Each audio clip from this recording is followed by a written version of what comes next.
There was a man named Lazarus who was sick. He lived in Bethany with his sisters, Mary and Martha. Mary was the same woman who later poured perfume on the Lord's feet and wiped them with her hair. The sisters sent word to Jesus, "Lord, the one you love is sick." When Jesus heard this, he said, "This sickness will not end in death. No, it is for God's glory, so that God's Son may be glorified through it." Though Jesus loved Martha, Mary, and Lazarus, he stayed where he was 2 more days. Then he said to his disciples, "Let us go back to Judea." The disciples protested, "But Rabbi, the Jews there tried to stone you, and yet you are going back?" Jesus answered, "Are there not 12 hours of daylight? Anyone who walks in the daytime will not stumble, for they see by this world's light. It is when they walk at night that they stumble, for they have no light." Then he said plainly, "Our friend Lazarus has fallen asleep, but I am going there to wake him up." The disciples thought he meant natural sleep, but Jesus told them clearly, "Lazarus is dead, and for your sake I am glad I was not there, so that you may believe, but let us go to him." Then Thomas said to the others, "Let us also go, that we may die with him." When Jesus arrived, he found that Lazarus had already been in the tomb 4 days. Bethany was less than 2 miles from Jerusalem, and many Jews had come to comfort Martha and Mary. When Martha heard that Jesus was coming, she went out to meet him, while Mary stayed at home. "Lord," Martha said, "if you had been here, my brother would not have died. But I know that even now God will give you whatever you ask." Jesus said, "Your brother will rise again." Martha answered, "I know he will rise again in the resurrection at the last day." Jesus declared, "I am the resurrection and the life. The one who believes in me will live, even though they die. And whoever lives by believing in me will never die. Do you believe this?" "Yes, Lord," she replied. "I believe that you are the Messiah, the Son of God." After this, Martha went back and called her sister Mary. When Mary heard, she got up quickly and went to him. Many Jews followed her, supposing she was going to the tomb. When Mary reached Jesus, she fell at his feet and said, "Lord, if you had been here, my brother would not have died."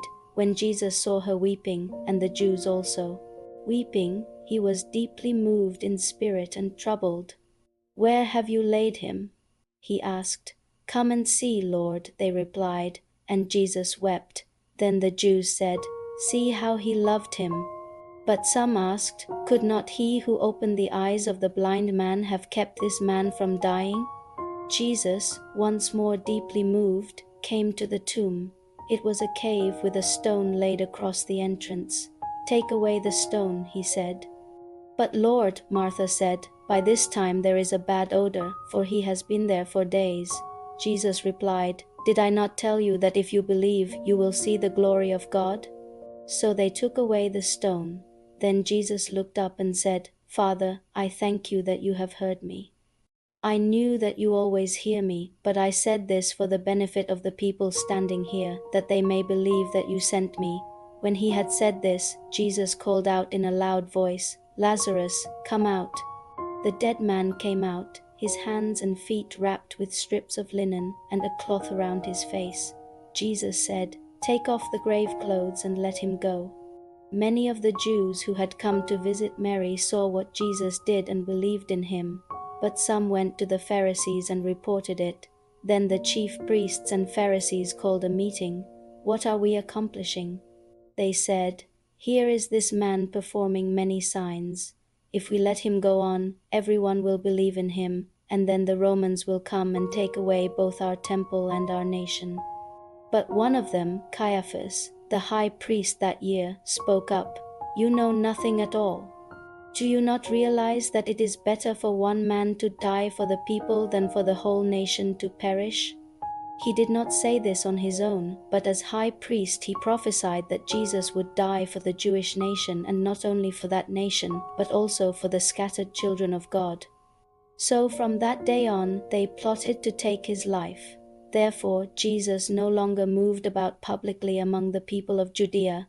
Instead, he withdrew to a region near the wilderness, to a village called Ephraim, where he stayed with his disciples. When the Jewish Passover was near, many went up to Jerusalem for ceremonial cleansing. They looked for Jesus, but the chief priests and Pharisees had given orders that anyone who found him should report it, so they might arrest him. You can read the story for yourself in John 11 verse 1 to 57.